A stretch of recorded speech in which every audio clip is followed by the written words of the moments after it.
Threat detected. But proceed with caution.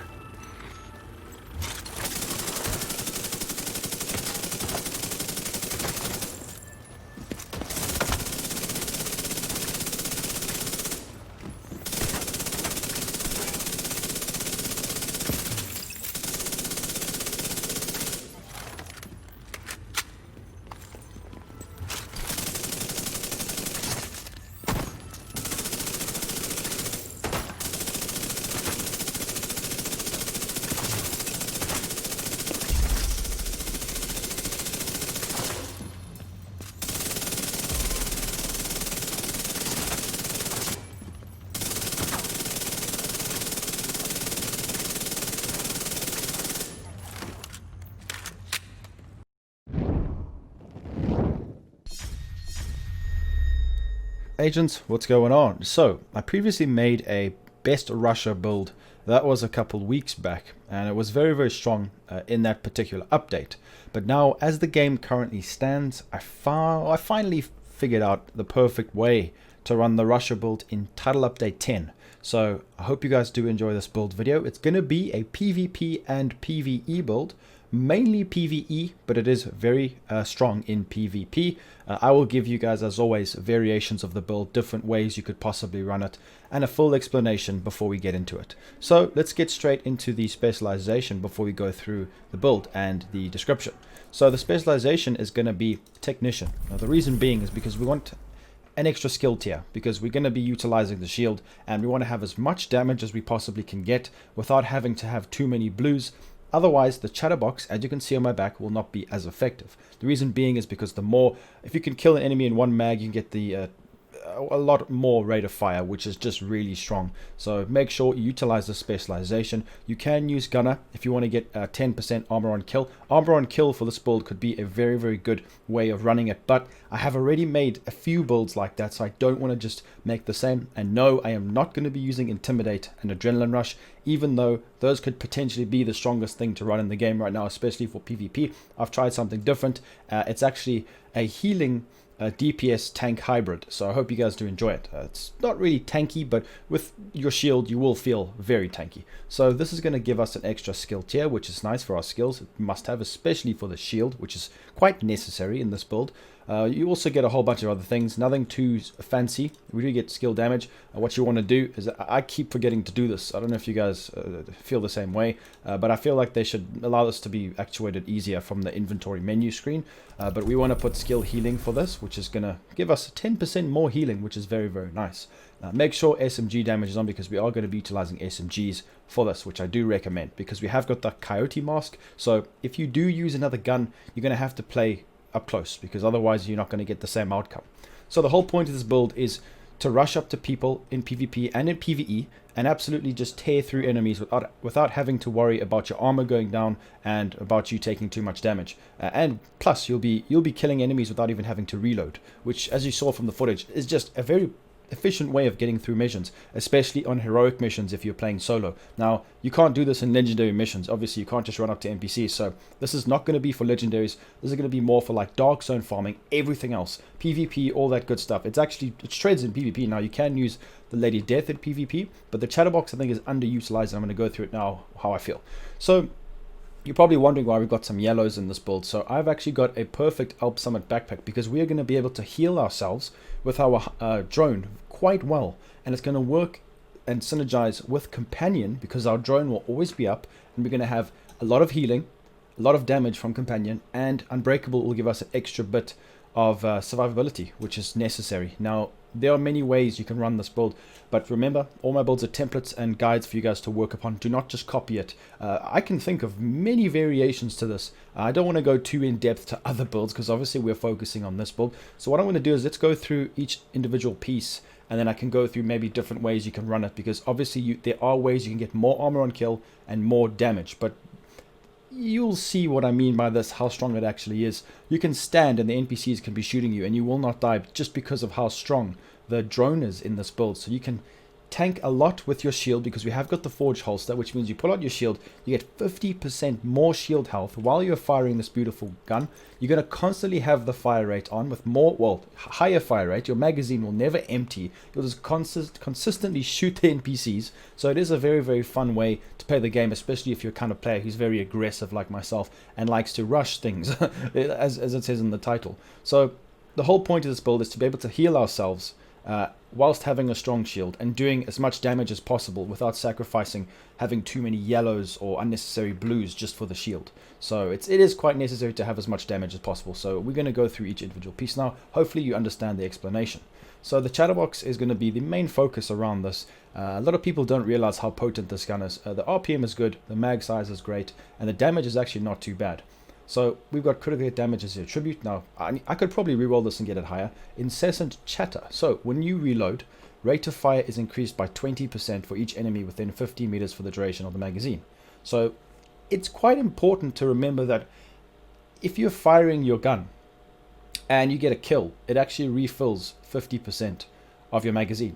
But here's the thing. If you kill one enemy and you don't have to reload, but another 2 enemies pop up, you should reload, because then there's going to be more enemies and you're going to get a higher rate of fire, which in turn gives you more burst damage. So it just makes a lot of sense to play like that, and that's what I normally do. That's why if you see in the gameplay in the beginning, if you see more enemies, you reload, even if you don't have to, because it is possible to kill an entire room of NPCs with one magazine because it consistently refills it, and it's just the best way to play up close. Now obviously in PvP, Lady Death is going to be the best because you get 75% amplified damage. This build actually absolutely destroys with it. I did not use it in my gameplay because honestly I don't like using this gun. It's too meta for me. It's too strong. It needs a bit of a little bit of a tweak. Not by much. Maybe like instead of 75% amplified damage, I would say something like 45 or 40 would be perfect, because it does have a very small magazine size, so it makes sense. You get a lot of damage, but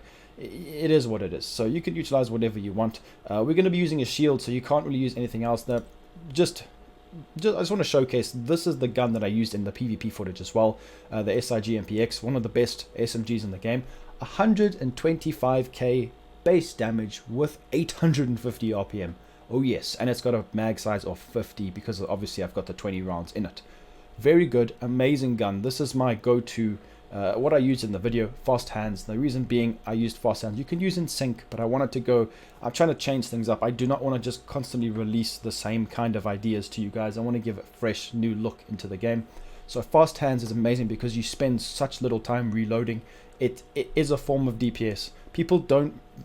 Here's the thing, if I come in contact with you, let's say we're having a 1v1, we empty a clip into each other, we're both almost dead, right? I will always win the fight if I have a faster reload, because I'll get on the damage quicker. It doesn't matter how much more damage you have, whatever. It's just such a good way of playing. Now obviously it's situational and it depends how much burst damage you have, but like I said, this is more of a kind of like a hybrid, so you cannot just one clip someone as fast as you would imagine, even though you can one mag someone pretty easily. But if you come across a tank, fast hands really works well. So it's up to you guys. Use whatever gun you want. Another mention is UMP45 is a decent gun. It's not as near as good as the MPX though, but it's completely up to you guys. I've tried the named variant of that, which isn't very good, with perfectly measured. Honestly, it's not strong at all. Don't use it. Secondary weapon, whatever you guys want. I just had that on for laughs. You can have whatever you want, a sniper, AR. Probably a longer range weapon would be ideal. And then let's go over each individual piece. So with a rusher build, I think, especially with an SMG, the most important piece is going to be the Coyote Mask, because we get that 25% critical hit damage. We'll be rushing in with our drone, companions up, unbreakable, forge holster. We can heal ourselves because we've got stacked repair skills. It's very efficient, and that's why you're allowed to push NPCs, because you have the confidence. So Coyote Mask, make sure you utilize this. Put crit damage on. Make sure you don't overdo your crit chance. You need 60%. That's it. Don't do any more than that. So it's very important to look in your stats and keep going up and down. Don't just stack crit chance mods. Make sure you guys are just on the edge. And if you're at 58% or 59%, I'm telling you now, use a mod. It doesn't matter. Make sure it is 60 if you can get 60, which you should be able to achieve with an SMG. The game, the way it works, it's not actually 59%. It's less than you think. So make sure you guys I can't explain it. It's part of the game, but I find that I crit way less when I have even 1% less than maxed out. So this is obviously quite decent. I re-rolled this. Pack instincts, so forget about everything else. That's not even the point. But here's the thing as well. If you do want to use an AR from longer ranges, you will be getting 25% critical hit chance. So remember that you don't have to get to 60 with an AR or a long range weapon, which is actually quite convenient because we don't have to stack crit because this is an SMG build, and with an SMG you get extra crit. So you will be getting 25% critical hit damage, which does not signify on the stats. So it's about 170, 180% crit damage we've got on this build with this on, which will normally always be on because we will be within 15 meters of the enemy. So just keep that in mind, guys. The chest piece and the 2 piece is going to be Circle of Concern. That's the best because we get SMG damage and critical hit damage.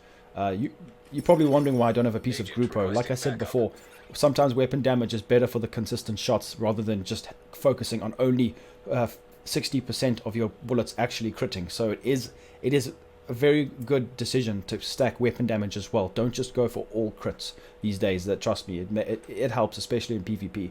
So Sokolov, we've got Hasbro. I wish this was something else like crit chance. It would have helped me a bit, but it doesn't matter. Hasbro is decent. I mean, even 10% hazard protection might save you in a fight, so it's completely fine. We want to go for red on this. Crit chance mod. Unbreakable. Unbreakable, this is probably better for PvE. I use this mostly in soloing PvE missions, but if you want to change this up, you can run the Adrenaline Rush Intimidate combination, guys, if you really want to, but this is really good. Unbreakable gives you more survivability, so you can keep firing your weapon, but it's completely up to you. You can use whatever you want. Then the Forged Holster. Now it's very important to note that this gives you a huge amount of shield health in this game right now. Everyone's using a shield, and a lot of the time you will out shield someone in a way. Like if you're firing your gun at their shield, they're shooting at your shield, you will normally win with this on. It's very, very good. And here's the beautiful part. We have got repair skills. We want to have a strong drone to heal us. What has this got? Incoming repairs, which is absolutely perfect for this build because that counts towards healing to us from our healing skills. It doesn't apply to anything else. Incoming repairs used to be a whole bunch of other stuff, but forget about that. It got nerfed, it got removed. Incoming repairs is how much your own healing skills heal you. So it's perfect for us on this build. So that's perfect. That's really nice. I wish it was crit damage on the second attribute, but it is what it is. Roll core attribute armor. You can have a red or even a yellow there if you really want to increase the healing. You guys can gauge and determine how much more damage, how much more healing, or how much more survivability and tankiness you have. So there's various ways you can change this up. The backpack is very important. This is absolutely god roll backpack for me. Skill tier, 20% repair skills. That's another. So that's just from the bag and the holster. That's 20% plus another 20% because it does work in unison with us. And then further 20%. So that's 60% repair skills. 60%, guys. Plus another 18%. So that's 78%. 78.2% repair skills just from those 2 pieces. 78.2. It is absolutely ridiculous. So I really recommend using it the way I do because it really does help your drone, which you'll be using with Companion while you are within 5 meters of an ally with skill. Total weapon damage is increased by 15%. More damage works perfectly with the way we want to be playing because your drone will be up all of the time. So repair skills, crit damage, very important, and repair skills on the mod. I'm trying to get the full maxed out one. I'm not very lucky, so unfortunately got to wait for that. So yeah, that's very, very good, and it's a must use, to be honest. Then we've got the 2-piece Sokolov with the crit damage, crit chance, weapon damage. Very, very nice. More damage there. And this is best in slot knee pads, unless you want to try Sawyer's, depending on how you want to play. But Sawyer's would not work with this build because it's a rusher build.